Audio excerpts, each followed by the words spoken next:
Hello everyone, and welcome to the NBA Player Prop Show for Wednesday, December 30th, 2020. My name is Burd, here once again on the Sports Burd podcast, and we got a 6-game slate to talk about today.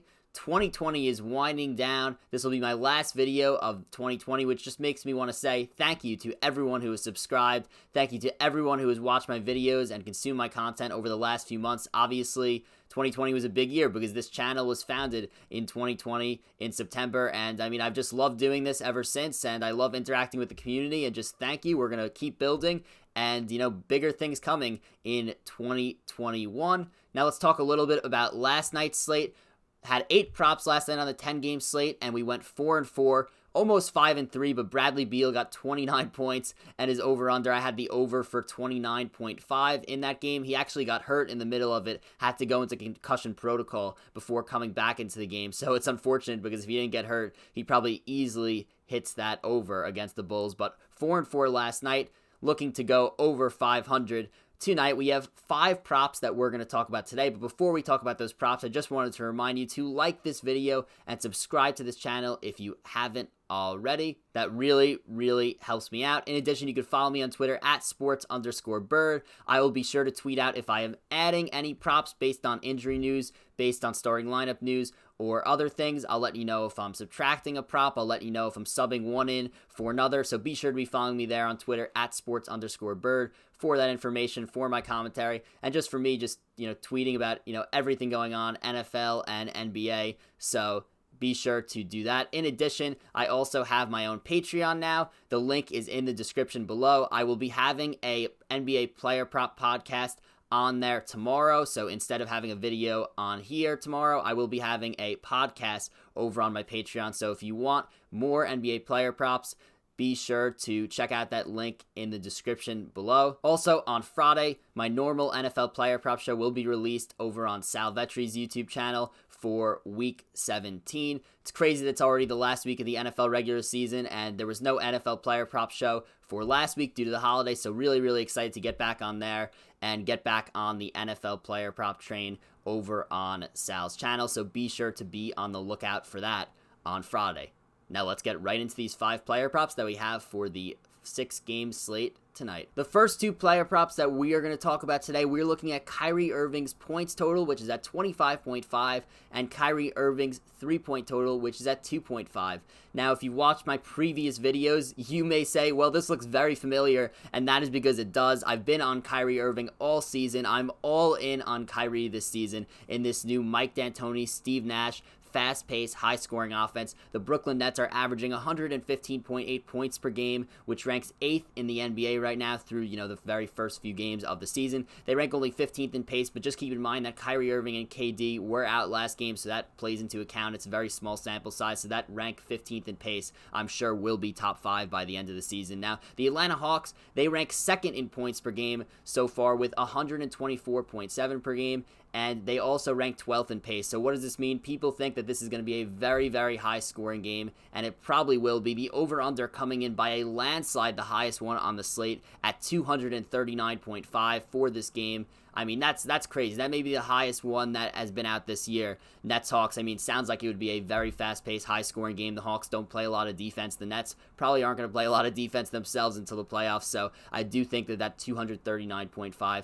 point total for this game is warranted. So like I mentioned several times before, I think Kyrie Irving could have the best season of his career this year, and he's off to a great start this season. In 3 games played, he's averaging 29.3 points per game, shooting 61.1% from the field, and taking 18 shots per game. He's also shooting 56% from 3-point range on 8.3 3-point attempts per game. If the season ended right now through 4 games, that would be the highest 3-point attempts per game he's ever taken in his career. His true shooting percentage, wild, 76.5% thus far. Now looking at Kyrie's 3 individual games, he had 26 points on 4 for 7 shooting from 3 in the first game of the year against the Warriors. Only played 25 minutes. Against the Celtics in the second game, he had 37 points, 7 for 10 from 3 in 33 minutes. That was on Christmas. And then in the third game played against the Hornets, he had 25 points on 3 of 8 shooting from 3. So he's hit this 3-pointer over number, this over 2.5 number, in all 3 games. The only game in which he missed this over points total, over 25.5, was against the Hornets, and he missed it by 0.5.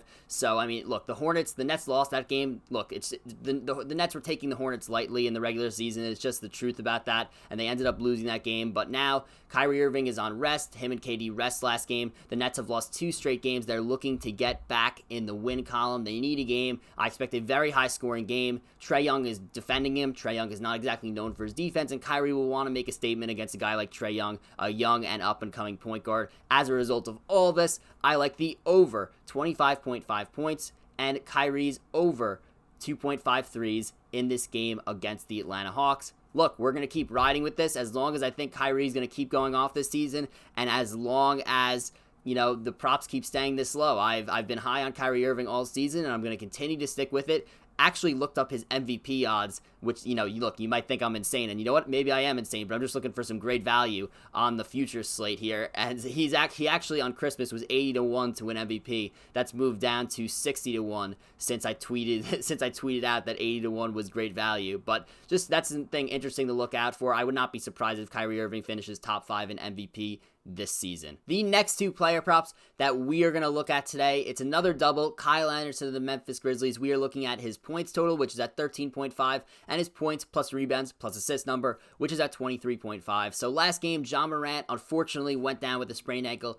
Good thing that it was a sprained ankle, honestly, because it looked like it could have been much worse. He was reeled to the locker room, and Ja is one of my favorite players. I'll tell you a quick story. When I was in college, Ja Morant it was my junior year of college. Ja Morant, that was when he was at Murray State, and I legitimately streamed almost every single Murray State game from my apartment. That's how much I enjoy watching Ja Morant. The guy is an electric factory. He is so good at basketball and so entertaining to watch. So hope he makes a speedy recovery and is back as soon as possible. But he will be out for tonight's game. And in addition, Jaren Jackson is out. DeAnthony Melton is out. Somebody's going to have to step up in place of these 3 guys. And Kyle Anderson has been the one to step up through these first few games with some of these guys being out.